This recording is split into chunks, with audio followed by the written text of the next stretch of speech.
as I promised, I'm back here with another vlog. Today we are going to talk about a story. It is a true story. Now, I'm not saying that this is a ghost story, but I am not denying that.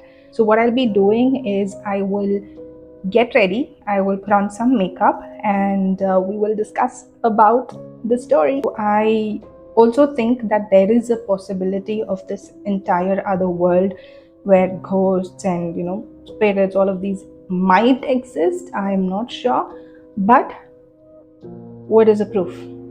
You know, so I just need to see some kind of an evidence, some kind of a proof, and this is one such incident for which I do not have an explanation at all. So this is a mystery to me. It's not hearsay.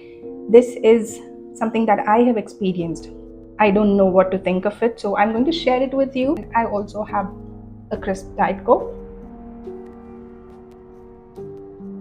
So let's get right into it.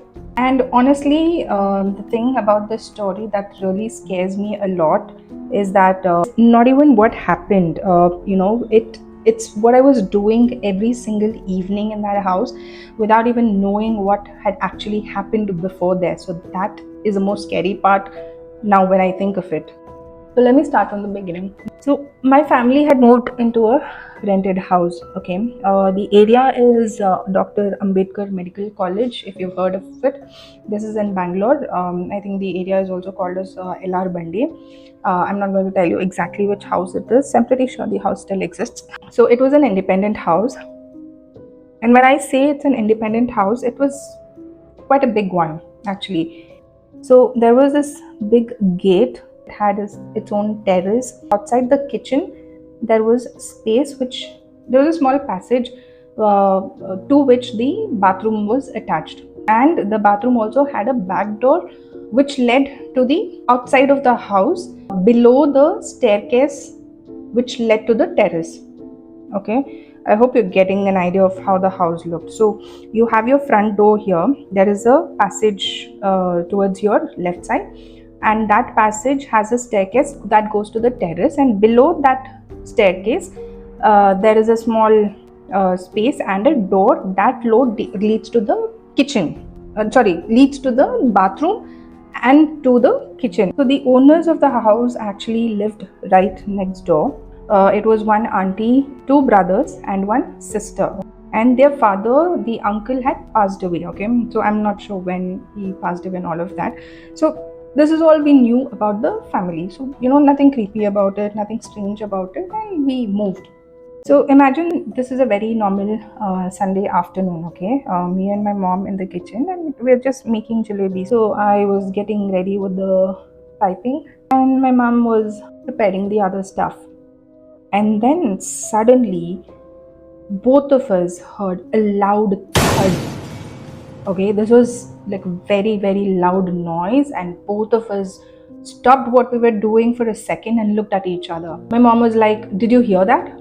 And I was like, "Yeah," because when something like this happens, you're actually not sure if this was just you imagining stuff. So we both were kind of reassuring that we both heard it.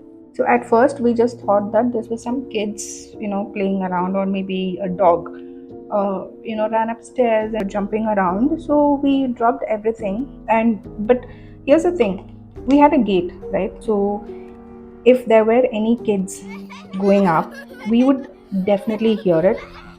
We would definitely hear the gate opening, and on that day, the main door was also open, so there was no way that we would not have heard anyone entering the house or opening the gate. So it felt odd, but then me and my mom, we ran upstairs to check what exactly is happening, and to our surprise, there was nothing. There was no dog, there was no kids, nothing, and in fact there were no stones at all. That was a little bit strange, and then we looked everywhere. There were no sign of any kids running around or any dog jumping. So we thought, okay, maybe it was something else, and we forgot about it, or at least I thought we did.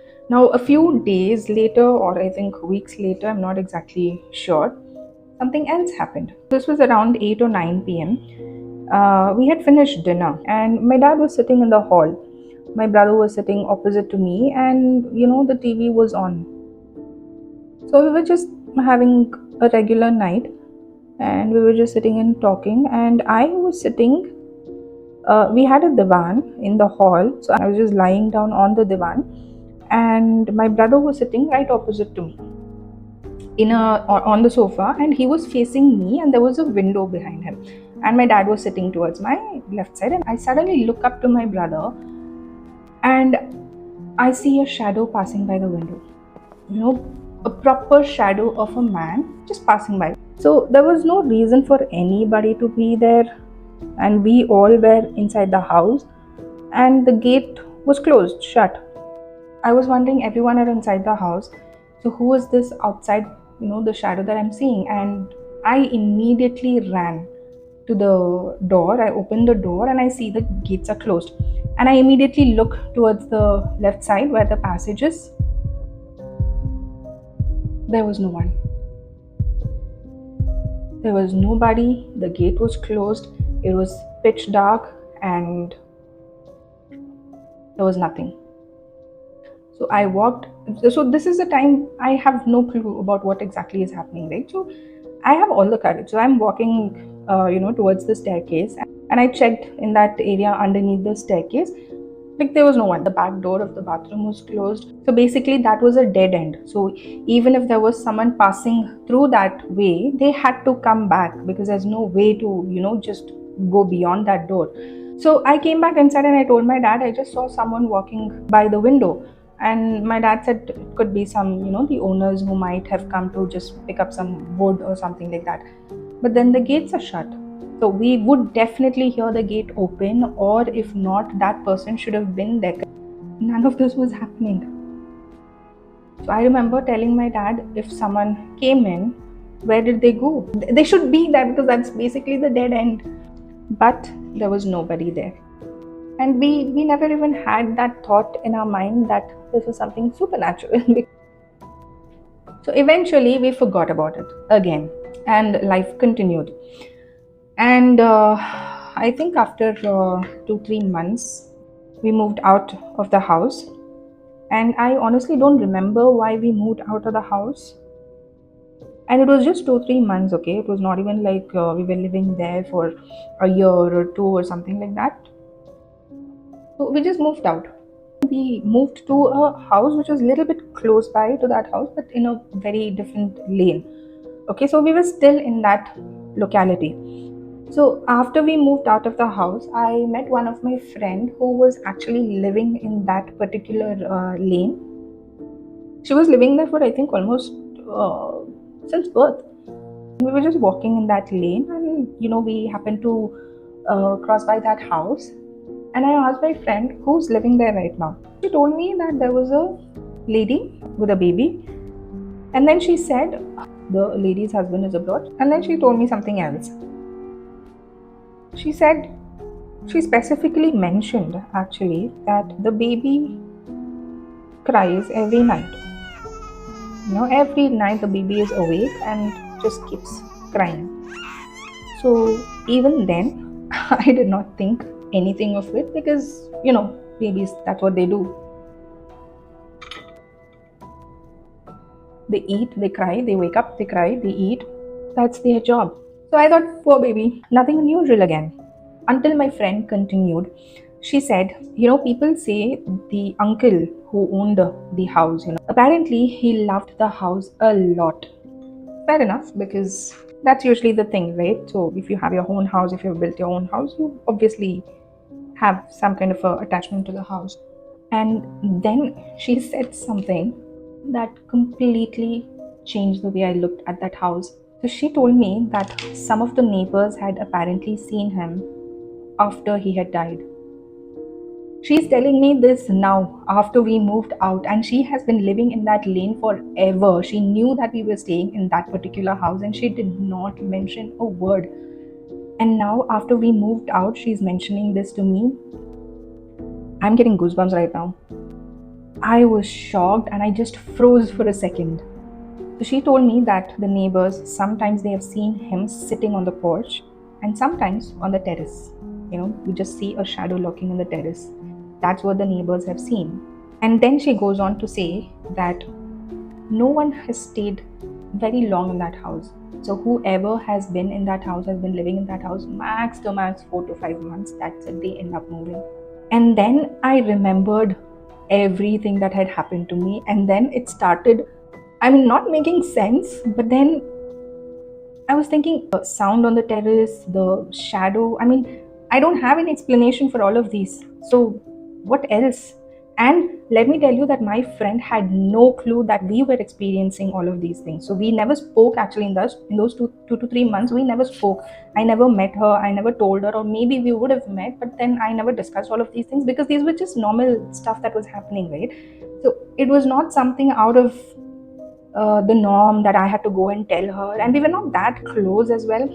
Plus, it did not seem strange, so it was just like, okay, we just heard some sound, and I just saw someone passing by the window. So this is not something that I would go and tell my friend. So she had no clue, and then she's telling me these things. I was like, oh my god. And then what I did was I told her. That is when I told her, listen, you bitch. I mean, so while we were staying there for 3 to 4 months, all of these things were happening. But I'm glad that she did not tell me this, okay? I mean, I was a little frustrated with her that she should have told me these things. Maybe we could have avoided moving there, but maybe she did not take it that seriously, because these were just hearsay and rumors. So maybe she didn't want to believe it. So I was like, bitch, I have been hearing sounds, and I have been seeing shadows. And then she says, oh, maybe, probably that was him. I was like, oh my god. I don't know. I don't know how to explain the feeling that I got at that moment. Because up until then, these two incidents, were just weird. And then I started thinking, what if it was him? You never know. I mean, again, like I said, I'm the kind of a person who thinks that could be possible. Okay? We don't know what is out there. And then I remembered something worse. And this part is something that still makes me very uncomfortable. After I found out all of this, I remembered something that I used to do every single evening while we lived there. Like every single evening, I used to do this. So my dad used to come home at around 8 o'clock every day, okay? After work, he used to come home around 8 o'clock, and I was studying, so I would definitely be home by then. So what I would do is, almost every single day, I would go up the terrace around 7:30, 7:40, and I would just walk around the terrace and wait for him. All alone, in the dark, just wait for my dad to come. So I would just wait there and, just walk around. I don't know. Oh my god, when I think about it now, it is so scary. But I mean, nothing happened. I was very conscious. I knew that I was walking around there waiting for my dad, and then my dad would come at around 8 o'clock. I would see his vehicle and I would run down and come. But now when I think about it, oh my god, this is where I am so annoyed with her. I'm like, bitch, you should have told me this. And since then, I have been thinking about whatever happened. Sometimes, one part of me thinks there has to be a logical explanation, okay? Maybe something was falling from the terrace, on the terrace. Maybe it was a neighbor coming into our property to pick up something. Maybe my friend was just, repeating whatever she heard, and maybe the baby was, just crying because it's just a baby. So there is an explanation for everything. But then another part of my brain goes, why did we hear that sound? Like, it cannot happen that you hear such a loud thud and there is absolutely nothing, not even a small tiny stone. That is not possible. So what is the explanation for that? And then you see someone passing by the window, and immediately within seconds you go out and look, there is no one. What is the explanation for that? Maybe there was a completely normal explanation for all of this, or maybe it was all just a coincidence, or maybe there was something about the house that we did not understand. But honestly, I'm just grateful that we found out about all of this after we moved and not while we were living there. Because honestly, I would have packed my bags immediately. And now my biggest fear is thinking about those evenings on the terrace. Oh, what was I doing? Just walking around on the terrace at 8 o'clock alone, all alone. And I don't remember if I had a phone at that time. I was in my 11th or 12th, I guess.